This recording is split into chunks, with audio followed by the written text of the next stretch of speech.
Duas pessoas vão à clínica em um dia. Primeiro, você vê Ana, uma adolescente de 17 anos. Ana vem com a sua mãe, que está preocupada porque Ana ainda não teve sua primeira menstruação. Ao exame físico, você nota que Ana possui baixa estatura para sua idade.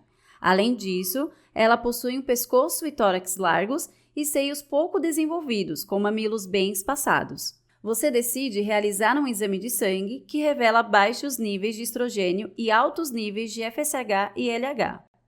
Em seguida vem Maria, uma mulher de 25 anos que está preocupada, pois não menstrua há 9 meses. Ela é sexualmente ativa, então a primeira coisa que você faz é pedir um teste de gravidez, que dá negativo. Quando perguntada sobre atividades físicas, ela refere correr 2 horas todos os dias, além de nadar e jogar tênis durante a semana. Em relação à sua dieta, ela é muito rigorosa em evitar alimentos gordurosos.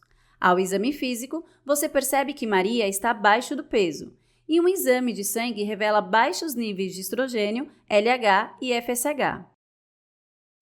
Ok, agora tanto Ana quanto Maria têm amenorreia, que é geralmente definida como a ausência de menstruação em mulheres em idade reprodutiva. Para que a menstruação ocorra, um indivíduo deve ter uma anatomia reprodutiva feminina regular e desenvolvimento sexual, que normalmente está sob controle do eixo hipotálamo-hipófise gonadal.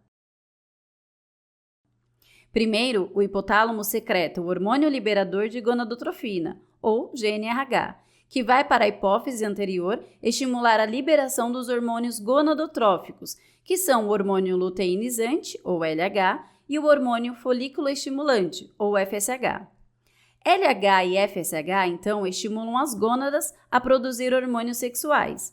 Em mulheres, LH e FSH estimulam os ovários a secretar estrogênio e progesterona, que são responsáveis pelas características sexuais primárias femininas.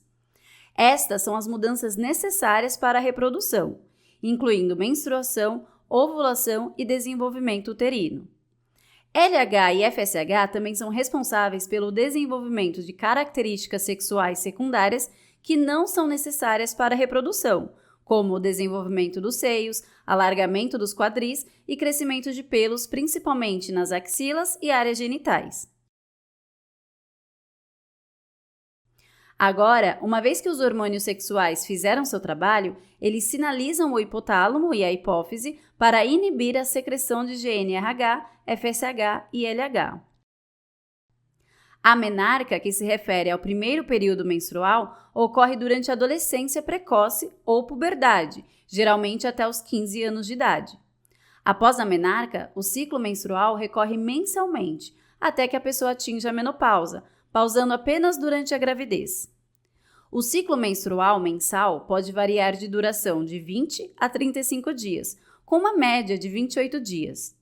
Cada ciclo menstrual começa no primeiro dia da menstruação, e isso é referido como dia 1 do ciclo. Durante o ciclo menstrual, os ovários e o endométrio passam por seu próprio conjunto de mudanças, que são separadas, mas relacionadas. Agora, as primeiras 2 semanas do ciclo menstrual são chamadas de fase pré-ovulatória ou folicular, e isso corresponde às fases menstrual e proliferativa do endométrio. Durante esta fase, a hipófise secreta principalmente FSH, que estimula folículos espalhados pelos ovários a começar a se desenvolver e secretar estrogênio. Os níveis aumentados de estrogênio atuam como um sinal de feedback negativo, dizendo à hipófise para secretar menos FSH. Como resultado, alguns dos folículos em desenvolvimento no ovário regredirão e morrerão. No entanto, o folículo que tem mais receptores de hormônio folículo estimulante continuará a crescer, tornando-se o folículo dominante, que eventualmente passará pela ovulação. Agora, os níveis de estrogênio começam a subir cada vez mais. O estrogênio do folículo dominante se torna um sinal de feedback positivo, isto é, faz a hipófise secretar muito FSH e especialmente LH. Este surto estimula a ovulação, que é a ruptura do folículo dominante para liberar o ovócito, então a secreção de estrogênio diminui. Enquanto isso, o útero está preparando o endométrio para a implantação e manutenção da gravidez. Esse processo começa com a fase menstrual, que é quando o revestimento endometrial antigo do ciclo anterior é eliminado através da vagina, produzindo o padrão de sangramento conhecido como período menstrual. A fase menstrual é seguida pela fase proliferativa, durante a qual altos níveis de estrogênio estimulam o espessamento do endométrio, bem como o surgimento de artérias espirais para alimentar o endométrio funcional em crescimento. Após a ovulação, o remanescente do folículo ovariano torna-se o corpo lúteo. Então, as 2 semanas seguintes à ovulação são referidas como fase pós-ovulatória ou luteal. Isso corresponde à fase secretora do endométrio, onde as glândulas uterinas começam a secretar mais muco. Agora, o corpo lúteo secreta estrogênio, que aumenta novamente, bem como muita progesterona, que atua como um sinal de feedback negativo na hipófise, diminuindo a liberação de FSH e LH. Com o tempo, o corpo lúteo se degenera gradualmente no corpo albicans não funcional. O corpo albicans não produz hormônios, então os níveis de estrogênio e progesterona diminuem lentamente. Quando a progesterona atinge seu nível mais baixo, as artérias espirais colapsam e o endométrio se prepara para ser eliminado através da menstruação. Esta eliminação marca o início de um novo ciclo menstrual e outra oportunidade para a fertilização. Ok, agora a amenorreia pode ser classificada como primária ou secundária. A amenorreia primária é quando uma mulher acima de 15 anos não teve sua primeira menstruação, ou menarca, apesar do crescimento normal e desenvolvimento de características sexuais secundárias. Ou quando uma mulher acima de 13 anos não teve sua menarca, nem desenvolveu quaisquer características sexuais secundárias. Algumas causas importantes de amenorreia primária incluem a síndrome de Turner, a genesia mulleriana e ímen perfurado. Por outro lado, a amenorreia secundária é quando uma mulher que costumava ter ciclos menstruais regulares para de tê-los, por pelo menos 3 meses consecutivos, ou por 6 meses em uma mulher que costumava ter ciclos menstruais irregulares. Na maioria das vezes, a amenorreia secundária é causada por processos naturais, como gravidez, menopausa e amamentação. No entanto, em alguns casos, a amenorreia secundária pode ser causada por um distúrbio subjacente.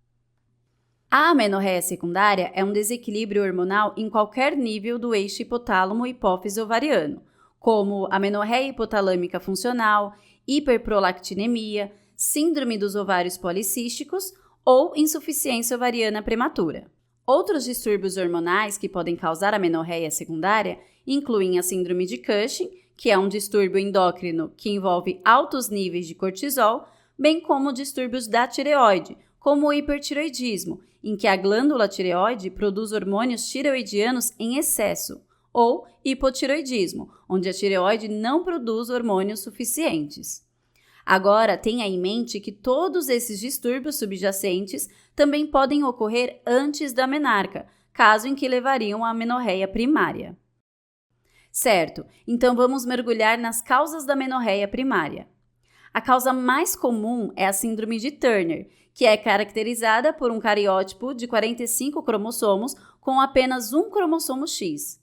Na maioria dos casos, isso acontece quando um evento de não disjunção ocorre durante a meiose do gameta paterno, de modo que a célula espermática não possui um cromossomo sexual.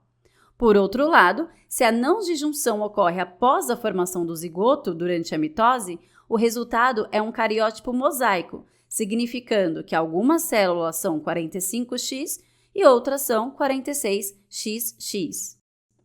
É importante reconhecer algumas características clínicas que são presentes na síndrome de Turner.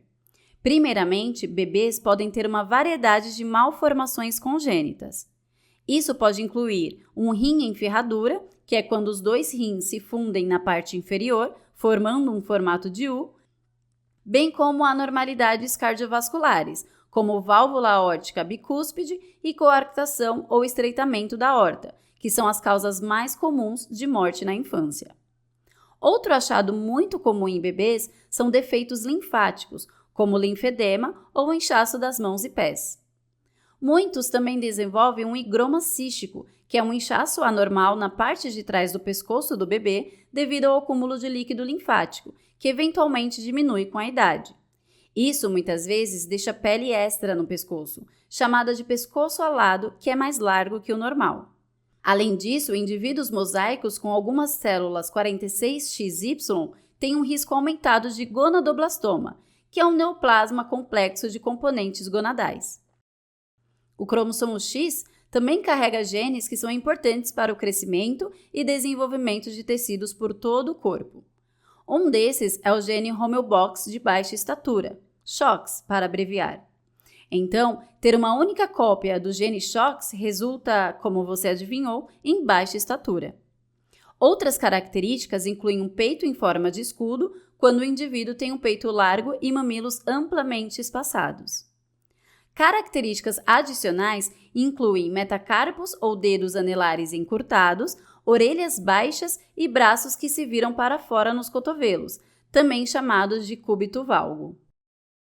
Durante a puberdade, há desenvolvimento mínimo de pelos pubianos, seios e desenvolvimento uterino, bem como digenesia ovariana ou desenvolvimento anormal, levando a ovários em estrias, que formam cordões fibrosos atróficos brancos. Como resultado, mulheres com síndrome de Turner produzem níveis diminuídos de estrogênio, o que leva ao aumento dos níveis de LH e FSH. Por isso, a síndrome de Turner é a causa mais comum de amenorreia primária, e assim, disse que indivíduos atingem a menopausa antes da menarca. Como consequência, muitas mulheres com síndrome de Turner são inférteis. No entanto, é importante notar que a gravidez pode ser possível em alguns casos, através da fertilização in vitro ou tratamento com estradiol 17-beta exógeno e progesterona. O diagnóstico da síndrome de Turner pode ser confirmado através da análise de cariótipo e o tratamento geralmente envolve terapia com hormônio de crescimento durante a infância para promover o crescimento ósseo, bem como terapia de reposição hormonal a partir da puberdade, para promover o desenvolvimento dos seios e do útero. Passando para a segunda causa mais comum de amenorreia primária, a agenesia mulleriana, também chamada de síndrome de Mayer-Rokitansky-Kuster-Hauser.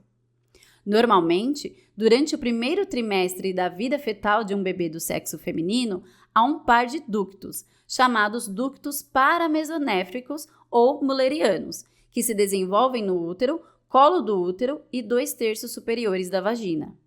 Na agenesia mulleriana, os ductos mullerianos não se desenvolvem adequadamente. Como resultado, esses órgãos podem estar ausentes ou serem rudimentares e obstruídos, levando à amenorreia primária, bem como à dispareunia, ou relações sexuais dolorosas, e infertilidade.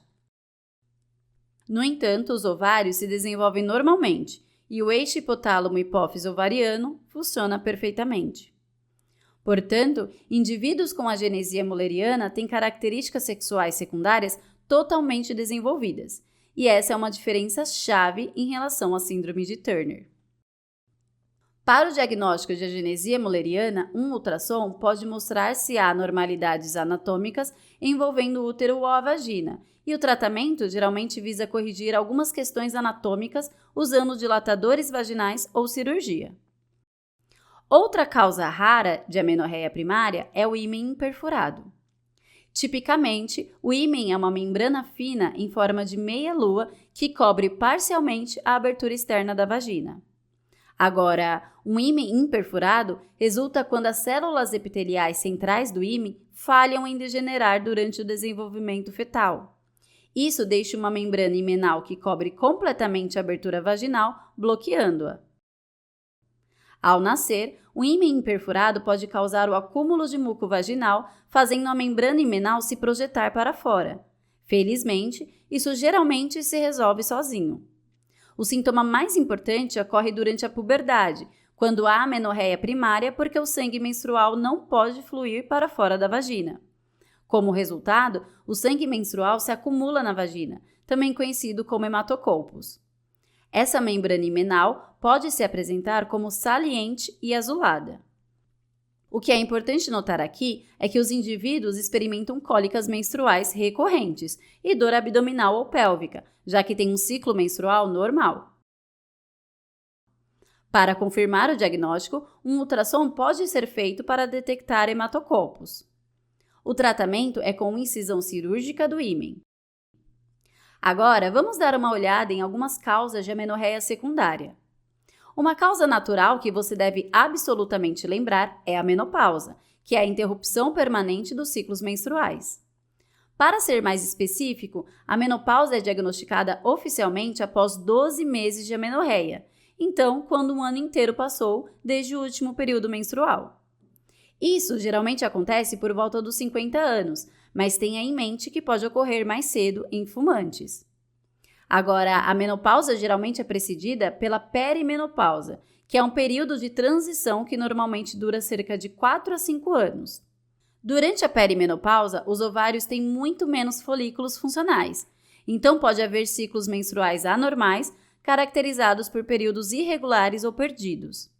E menos folículos também significa menos produção de estrogênio e progesterona, então menos inibição no hipotálamo e na hipófise. Por sua vez, o hipotálamo e a hipófise produzem mais GNRH, LH e especialmente FSH. Essas mudanças hormonais podem causar uma série de sintomas, como ondas de calor e suores noturnos, que podem levar a distúrbios do sono.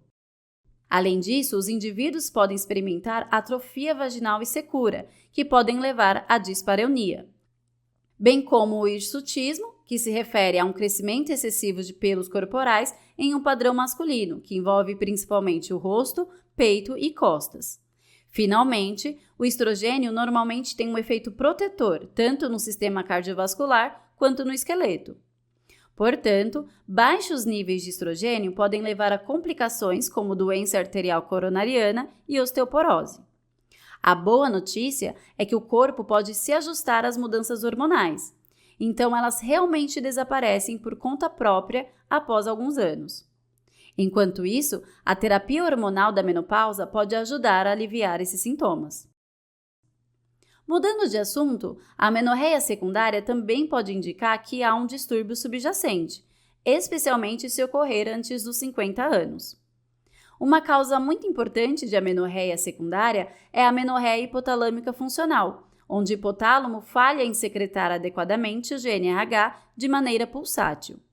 Como resultado, há disfunção do eixo hipotálamo-hipófise ovariano, o que afeta o ciclo menstrual. Agora, a amenorreia hipotalâmica funcional também é comumente chamada de amenorreia induzida por exercício, já que é frequentemente causada por restrição calórica severa, bem como por períodos prolongados de exercício extenuante. Atletas em treinamento que estão se exercitando demais ou indivíduos com transtornos alimentares, deficiências nutricionais como o consumo excessivamente baixo de gordura, bem como aqueles que passaram por estresse físico ou emocional sério, são grupos mais suscetíveis. Isso porque o baixo consumo de gordura inibe a secreção de leptina, que normalmente ajudaria a estimular a secreção de GNRH hipotalâmico. Por outro lado, o excesso de exercício e o estresse estimulam a glândula adrenal a liberar mais cortisol, que em vez disso inibe a secreção de GNRH. A partir disso, os sintomas mais característicos da amenorreia hipotalâmica funcional podem ser lembrados como a tríade da atleta feminina, que inclui baixa disponibilidade de energia, diminuição da densidade mineral óssea, o que coloca esses indivíduos em maior risco de osteoporose e fraturas, e disfunção menstrual, o que leva à infertilidade. Para confirmar o diagnóstico, um exame de sangue mostraria baixos níveis de GNRH, LH, FSH e estrogênio, bem como baixos níveis de leptina e altos níveis de cortisol. O tratamento da amenorreia hipotalâmica funcional inclui mudanças no estilo de vida, como ganho de peso e ingestão calórica adequada para o nível de exercício. A psicoterapia também pode ser útil para ajudar os indivíduos a lidar com o estresse.